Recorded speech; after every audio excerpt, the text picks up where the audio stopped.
I wish I could spend more time in nature. By nature, in this context, I mean a space so seemingly vast and untamed that it moves me deeply.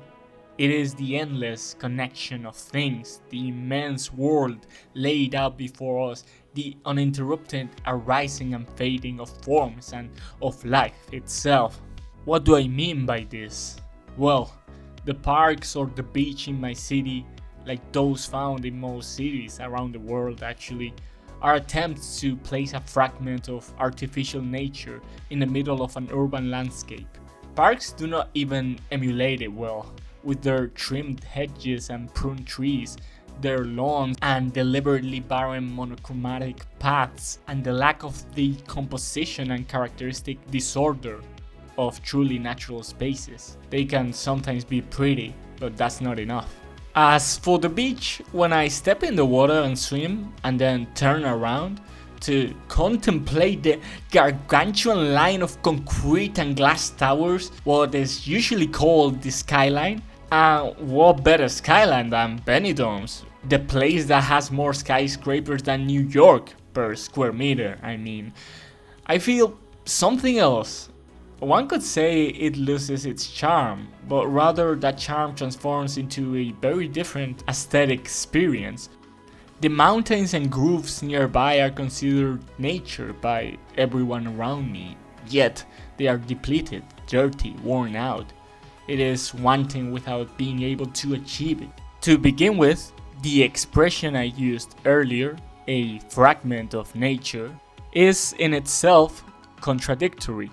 After all, nature has no parts. It is the unity of the whole, and it must extend indefinitely as far as the eye can see and beyond.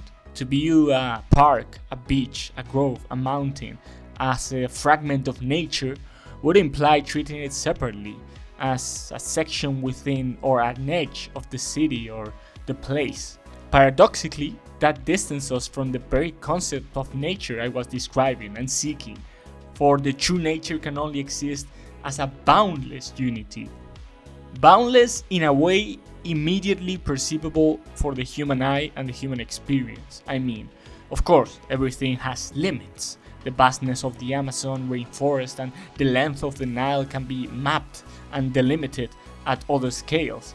But when one stands there, physically, in the first person, those borders, those limits are not visible, not perceived, not distinguishable.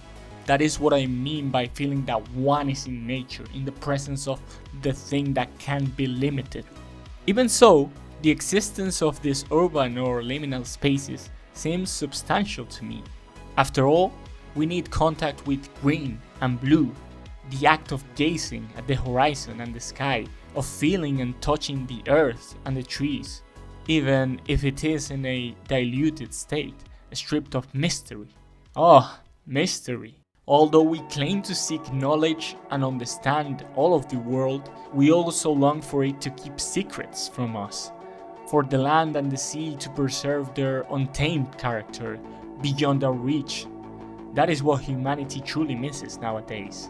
The time of wandering through a village, surrounded by forests and meadows, exploring them without even fully knowing where they end or where they go. You know what they say. You were born too late to explore the world, and too early to explore the universe, but just in time to watch this video. Something is something, I suppose. The truth is that we still need to witness that which transcends our own limits, even if only occasionally. That is the mystery, the limitless sensation I'm trying to pinpoint.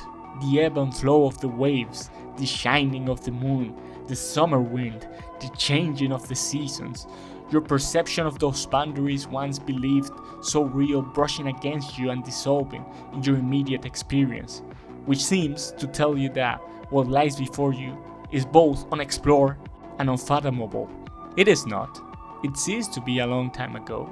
All the world has been explored and documented. I know that. No landscape is entirely virgin or wild, and no corner of the earth stretches freely beyond the greedy hands of humankind.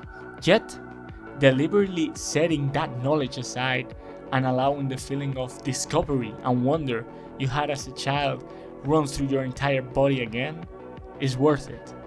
That is why we will never tire of nature.